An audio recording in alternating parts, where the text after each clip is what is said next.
Wrapping a mummy in linen bandages was only one aspect of helping them navigate the afterlife.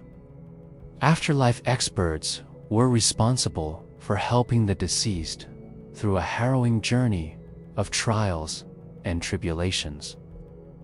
To help ensure their clients got through this difficult process unscathed, skilled afterlife experts had to learn a variety of skills, some practical and some esoteric. 904. The wealthiest tombs were designed as self-contained resorts to make the transition to the next plane of existence as comfortable as possible. They included places for family members to stay while visiting, storage rooms for furniture and personal belongings, supplies for feasts, and shrines to house the preserved body. Sometimes the tombs were lavish affairs and gardens. Other times they were utilitarian but cozy. One example was the tomb of Ramesses III's daughter, Princess Ait. Her tomb didn't feature many frills, but it did include storage areas for her favorite foods, furniture, and clothing, so she would unfeel like she was missing out on anything when she moved to the afterlife. And because it was common for people to spend time in their tombs during the day, eating and relaxing before settling in permanently. Tombs sometimes featured skylights that allowed daylight to shine in and illuminate paintings of the stars. 958, depending on the client's needs and desires. These tombs might be built above or below ground and be constructed of brick, stone, or even wood. What they had in common was that they were incredibly expensive. 1008 tombs were considered investments in the future and the cost of construction. Plus, ongoing maintenance costs often took decades to pay off. Fortunately, the afterlife industry was highly competitive. If one company couldn't afford to take care of a particular tomb, there were plenty of other options. 1027. Not everyone was able to afford a lavish funeral and subsequent move into a fancy tomb. For those who couldn't swing an elaborate affair, there were mass-produced options.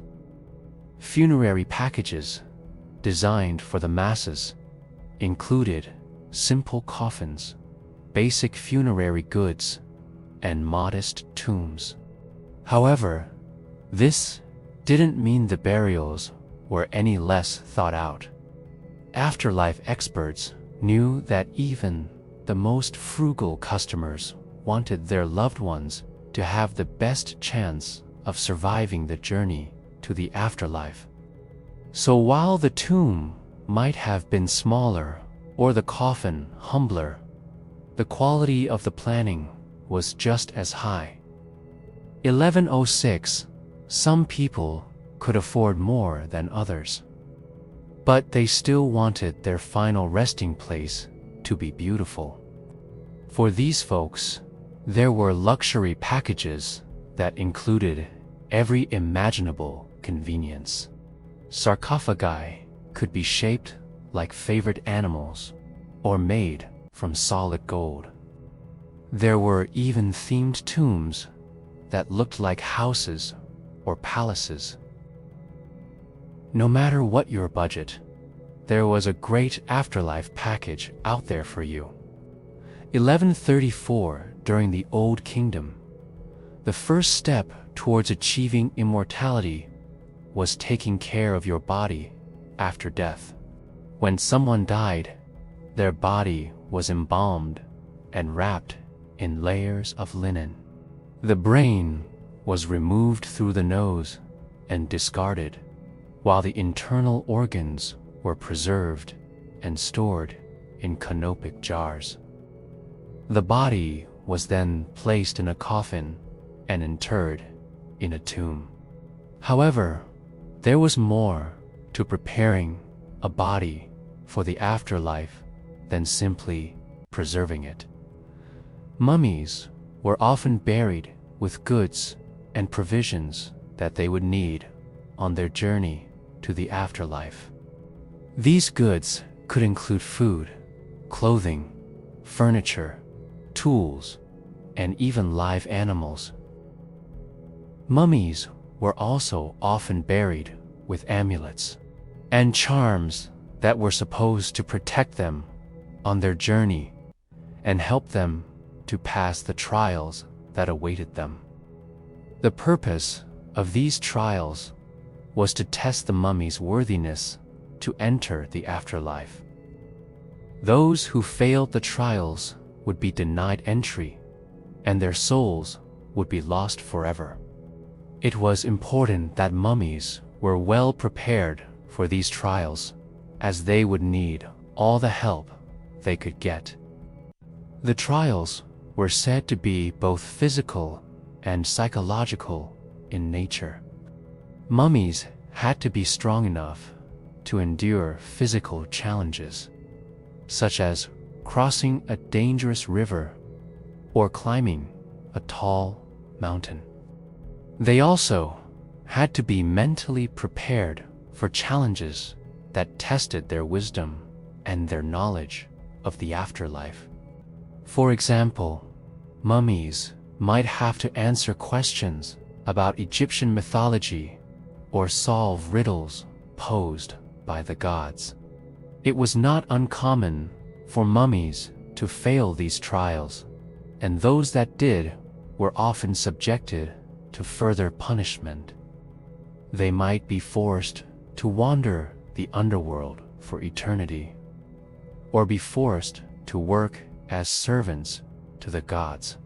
However, those mummies that successfully completed the trials were rewarded with a place in the field of reeds, the Egyptian version of paradise. Here, they would enjoy an existence of peace and happiness for eternity. The field of reeds was said to be a place of great beauty. It was filled with lush vegetation, sparkling lakes, and gentle breezes. The weather was always perfect, and there was plenty of food and drink to go around. Those who entered the field of reeds were also free from pain and suffering. Any injuries they had sustained in life were healed instantly, and they would never experience illness or old age again. 1353, there were several ways to avoid the dangers of the trials. The first was to hire a guide to help you through the process. Guides were typically priests or other religious figures who were knowledgeable about the afterlife and the trials that awaited there. They would accompany the mummy through the underworld, helping them to overcome any obstacles that stood in their way. The second way to avoid the dangers of the trials was to bribe the gods.